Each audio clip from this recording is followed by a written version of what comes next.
going to hurt the city more in the long run if you have these taxes because it's going to drive more businesses out? Well, to answer your question on B&O tax, you're exactly right. And that's why we don't want to raise B&O taxes anymore. I've already pointed out that businesses are the ones that supply the bulk of the income to the city. Not just in B&O taxes, in the value of their property inside the city limits, the fire fees because of the big buildings and all that type of thing. So absolutely, I do not want to put anything else on the businesses. That's, again, why some other type of fee is more attractive. As far as them deducting from the paychecks, I don't know how much administrative cost it costs them. I don't know that it does very much,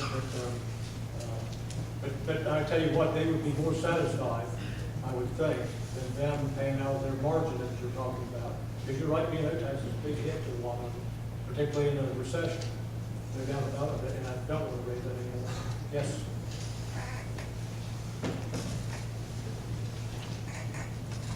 Hi. You need to raise $2.6 million to cover your expenditures. How much would this user fee generate, and will it create a job or two for administrative to collect the fees and manage them? It'll bring in realistically about $3 million, and it won't be necessary to have any more jobs to calculate that. It would come in at the same time as the B&O tax would come in. So, city employees are going to take the hardest hit on this whole thing, right?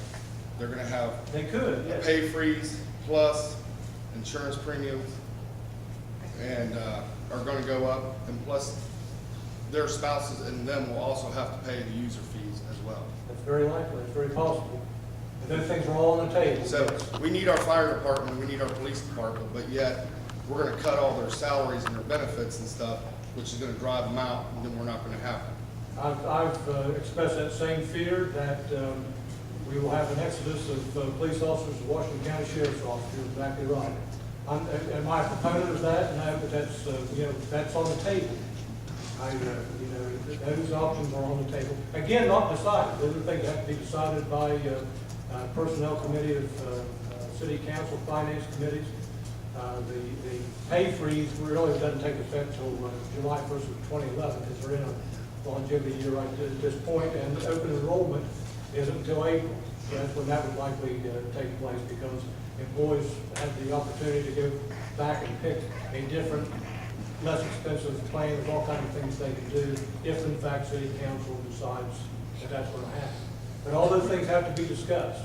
I caught a lot of flack from a lot of people because it wasn't discussed enough, and then when it was discussed, it was discussed too much. But I think that nobody will appreciate any kind of an increase if we don't continue to look inside of what we're doing. That's what we've been doing. I know there's a lot of cuts that a lot of people would like to see, but the bottom line is you have to agree that we have been cutting. And I'll get to you two gentlemen anytime soon, but if somebody different, so we'll get everybody the opportunity to ask a question. I'm sorry, man, there's one had her hand up just before you.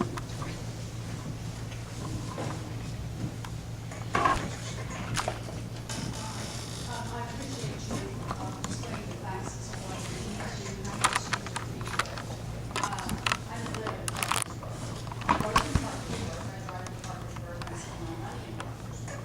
But I just don't think it's fair to those who don't live here to help fund your shortcomings in the city when, again, our pay raise has been frozen for 2 years, and the insurance was raised for the past 2 years.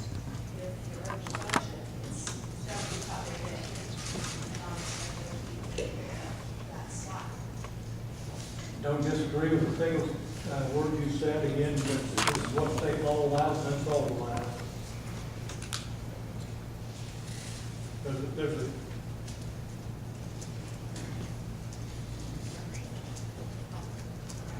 I'd just like to know, you were talking about the homecoming and your electricians have to pick up this expense. Yes. Well, if this homecoming's making income, why aren't they paying for this expense out of their profits there? There's too much of this stuff that goes on that we're told that it'll bring money into the city, but we're not seeing any profit from this stuff.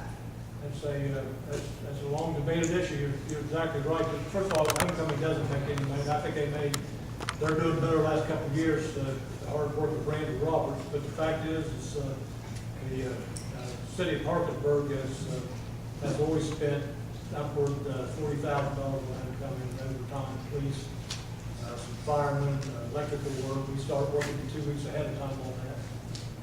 And you're absolutely right. Most of it's in-kind services, but it comes at the cost of the city of Parkersburg. That's why, at this last budget hearing, when homecoming comes and asks us for more money, like a lump sum of cash, we don't give it. We give it the office, so to speak. We are the entity that helps put that on. Does city council make this decision to back this homecoming?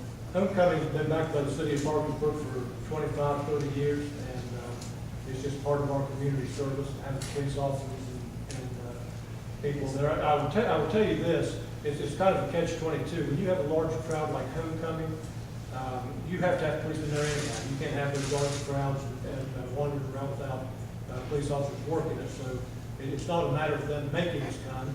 Even if they didn't want us there, we would have to provide police protection. And then you wouldn't, you can't imagine the amount of trash and so forth that the sanitation workers pick up afterwards. They stay afterwards on each night, they clean the streets, they take the trash to the dump, and that's all it costs. But if you're going to cut something from the budget, why can't something like this be cut? I haven't been to a movie for years. It's just one of them things that's priced out of your range, and you have to cut somewhere. Everybody's doing it. It can be, and that's a consideration council can make. Absolutely. Thank you.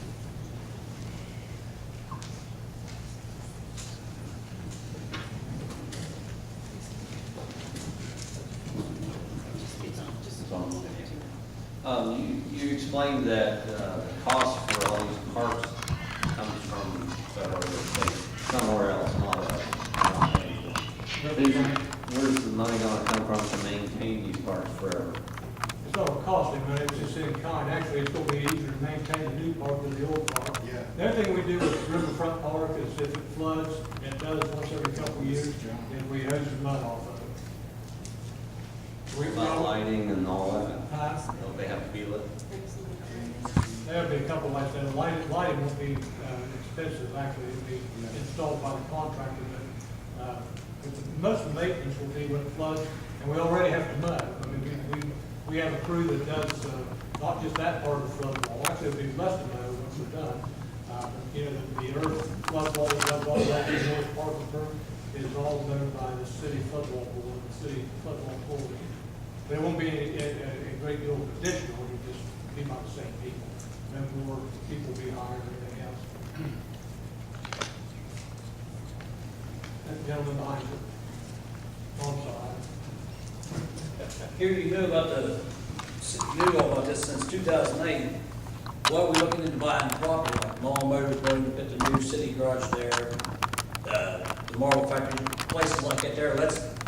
Instead of taking the money and putting it in the Riverfront Park, let's build a civic center and bring money to Parkersburg instead of taking money out of Parkersburg. Because if we got the Riverfront Park, there ain't gonna be nobody here to, what we do, watch a boat going down the river, ain't gonna be nobody here to watch it, go through there. Right. We're not buying Mall Motors. Actually, our plan was, if it would work out, and it's not going to work out, is that if we could sell our property in Camden and Pike Street and buy Mall Motors, we would do that. That's not likely to happen. And a lot of that had to do with the recession. The reason I was wanting to sell the property at Camden and Pike is because there were a couple of large drugstores that were interested in that property, which would spark more economic development in the city. And certainly would spark more development along Corridor D, which I think in a good economy will see grow much more. But the bottom line is, if we don't have a buyer for it, and therefore we won't be buying Mall Motors. It is a discussion